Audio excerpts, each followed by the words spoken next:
Welcome to the Other Side Diaries. Hello and welcome. My name is Lori, and I am a spiritual intuitive who channels messages from beyond through my dreams. In this podcast series, we embark on a journey to explore the moments that bridge our world with the mysterious realm beyond. Each episode invites you to listen and reflect as I share my encounters with those who have passed, along with the insights I receive from what I refer to as God. Together, we will find comfort and understanding in the connections that transcend life itself. Remember, there's no need to fear death. It's merely a passage into another part of our journey. Today, we share a poignant episode titled Reassuring Those Who've Passed, Aunt Patsy's Story. Aunt Patsy was not a blood relative, but she played a significant role in our family as we grew up. Her influence was always felt in our lives. She was one of my parents' closest companions during our youth, alongside Uncle Tony, her husband, and little Tony, their son. My sister Jenny and I embraced them as our extended family, calling them aunt and uncle as a testament to the deep bond that grew between our families. As this connection was reinforced by countless shared moments, playing games, celebrating holidays, and navigating the ups and downs of life together.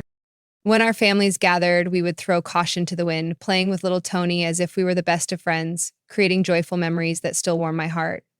Although the frequency of our gatherings lessened over the years, I cherish the laughter and the connection we shared, holding on to those beautiful moments as a reminder of the joy we experienced together. Years later, when Uncle Tony called to share the heartbreaking news of Aunt Patsy's sudden passing due to a heart attack, it felt like a punch to the gut. She had faced her share of challenges throughout life, including her ongoing struggle with weight, but she approached each day with resilience and a vibrant spirit. The loss was profoundly felt as she was far too young to be taken from us. Her warmth, laughter, and unwavering love for her family will always be remembered and cherished. Getting ready for a special guest? The dream transported me back to my childhood home, a quaint ranch-style house nestled in the heart of northeastern Pennsylvania. It was a place steeped in nostalgia, each corner brimming with memories. The layout was simple yet inviting, starting with a side door that welcomed you into a cozy foyer.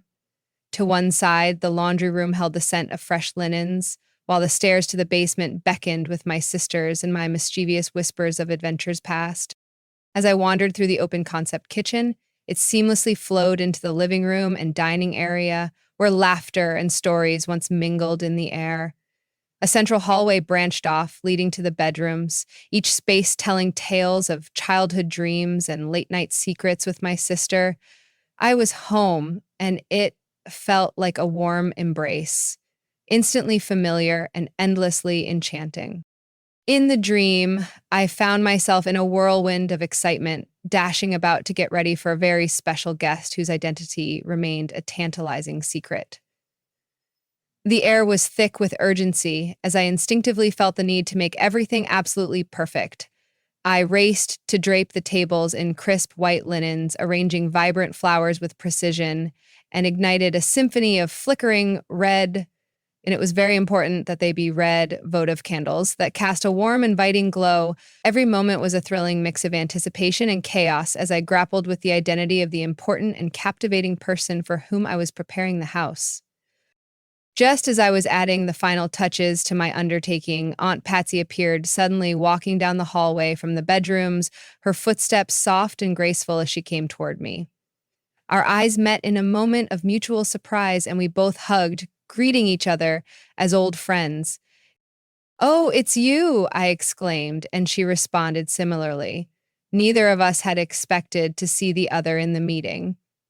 Overjoyed by the encounter, we embraced tightly, laughter bubbling up between us until a silence settled in, leaving us both contemplative. "Aunt Patsy," I asked gently, my heart aching as I noticed the shadows creeping into her expression. "What's wrong?" Her eyes glistened with unshed tears, betraying the sadness that lingered just beneath the surface. "Oh, Lori," she replied, her voice trembling. "I don't know what to do. I've lost my two Tonys. They were both gone. Both gone."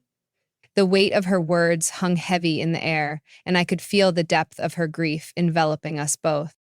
In that moment, I instinctively understood that Aunt Patsy believed she was the only one alive, that she had been left behind while both her husband and son had departed this world.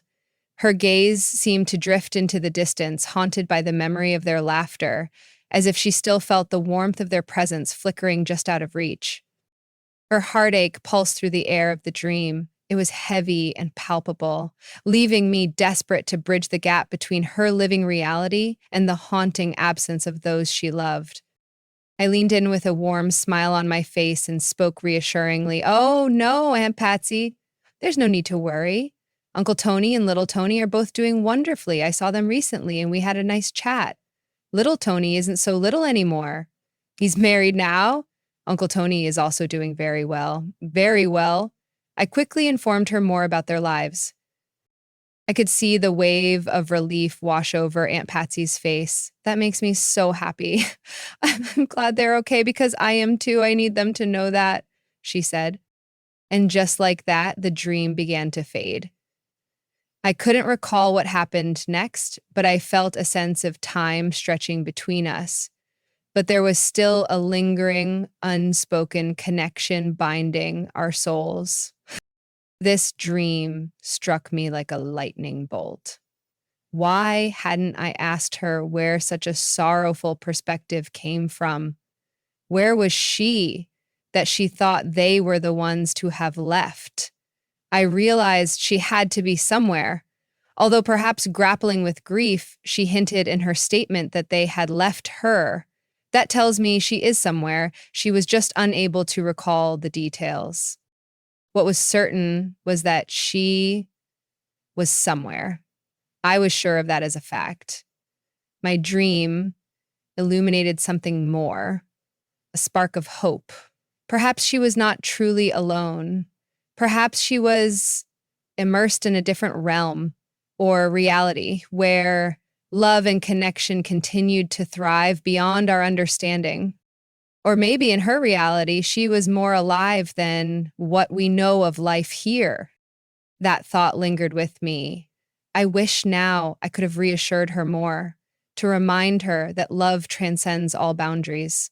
It reinforced the importance of reaching out to those we care about, where we are, and when we can, to ensure they know our love. In that realization, I found solace, recognizing that life endures. I've never had the chance to share this dream with either Uncle Tony or Little Tony.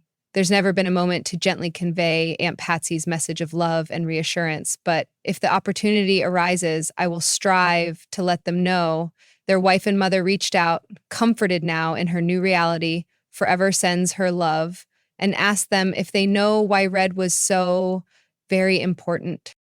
I will never forget her message to all of us, that love and life endures, unyielding, transcending the boundaries of life and death. As you reflect on the loved ones you've lost, what messages of love and connection would you wish to share? And how might you keep their spirits alive in your own heart? Thank you for joining us for this episode of the Other Side Diaries.